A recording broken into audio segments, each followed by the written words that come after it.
For the majority of the 21st century, Ajax were seen as one of those B-tier teams. They were always really good, but consistently pretty far away from being good enough to dominate Europe. That was the perception heading into the 2018-19 season. Ajax would probably win the Eredivisie and then drop out of the Champions League pretty early on. The last time Ajax had even qualified for the top competition was for the 2014-15 campaign, so they looked like they wouldn't be much of a threat. However, when all was said and done, they were seen as perhaps the single most exciting team on the planet. The build-up to this incredible season began on December 21, 2017. Manager Marcel Keizer had been sacked for failing to challenge for the Eredivisie title that year, and the Ajax Chiefs opted to replace him with a man by the name of Erik Ten Hag.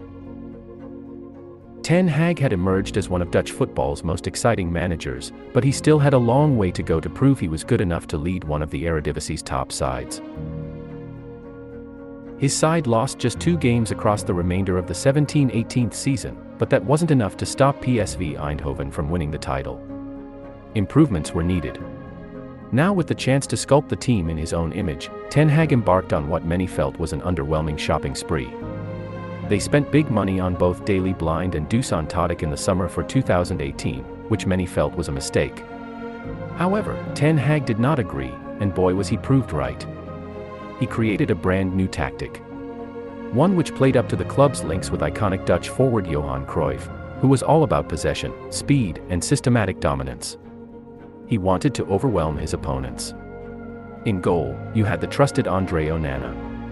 The young Cameroonian was raised in the Barcelona academy, but left in search of first-team football back in 2015. It didn't take him long to find it, as his impressive reflexes and composure on the ball made him the perfect base for Ten Hag's side.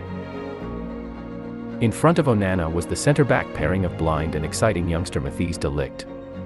Both comfortable in the tackle and with the ball at their feet, they were pass-first defenders who were called upon to link everything together from the back.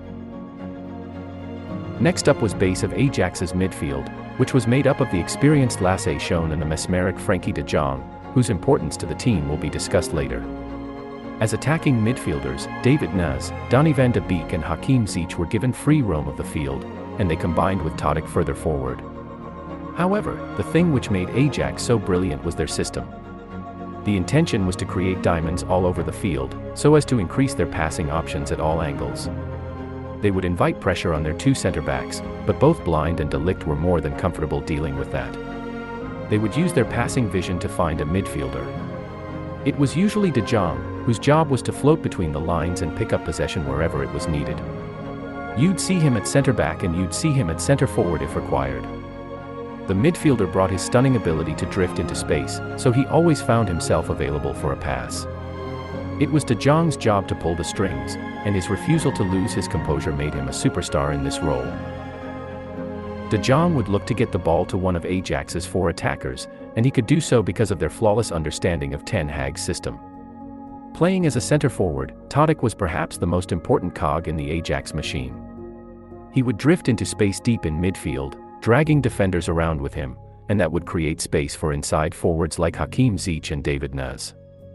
Forming a tight-knit diamond, the 4 players would pick their passes to ghost round defenders, and there was not a single thing that could be done to stop them. Ziyech's creativity ensured that final ball could come from literally anywhere on the field, and they were always one pass away from scoring a goal.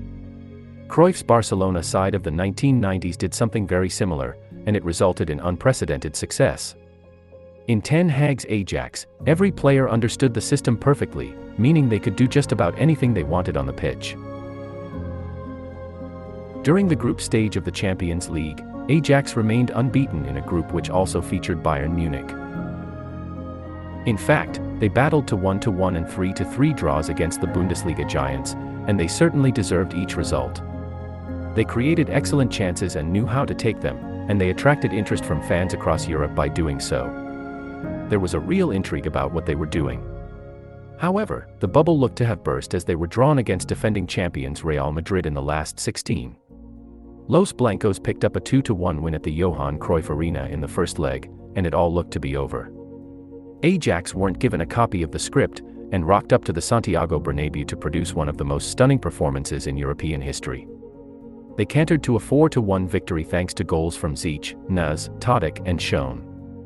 It was one of the most shocking results of all time, but the thing which made it even more surprising was just how much Ajax deserved it. They were utterly outstanding, dominating Real at every opportunity.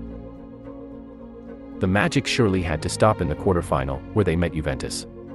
Cristiano Ronaldo and friends turned up to Amsterdam, only to be comprehensively bested on the pitch. The game finished 1-1, but Juventus were certainly fortunate to get out of that alive. Ronaldo gave I Bianconeri the lead in the second leg, but again Ajax did not lie down. Goals from Van de Beek and De Ligt left Juventus stunned, and saw Ajax move through to the semi-final. They avoided defeat against Bayern, humiliated Real and bested Juventus, all in the same season. Most teams don't even get to say that across their entire existence. Could they be stopped? They had systematically picked apart the best Europe had to offer, and only Tottenham Hotspur stood between Ajax and a place in the final. A 1-0 win at the Tottenham Hotspur Stadium looked to have got the ball rolling. Yet again, they were comfortable throughout, and fans across the world had truly started to believe that this was Ajax's year. Unfortunately, Lucas Moura spoiled all the fun with a last-gasp winner in the second leg, which saw Spurs advance and Ajax crash out in some of the most emotional scenes you are ever likely to witness. They did still win the Eredivisie and KNVB Beker, so it wasn't all doom and gloom, but there was a noticeable disappointment in the air as Ajax knew they probably deserved a place in the final. To finish, let's go over some individual accolades from the season. Onana kept 26 clean sheets all year. Golden Boy winner De Ligt earned himself a £67.5 million move to Juventus. Nuz racked up 12 goals and 15 assists. Van de Beek managed 17 and 13. And they're just the normal stats. Zeech bagged 21 goals and 24 assists, but even that pales in comparison to Tadic. The Southampton reject fired home 38 goals and 24 assists in all competitions, which is just mind-blowing. This Ajax side had everything.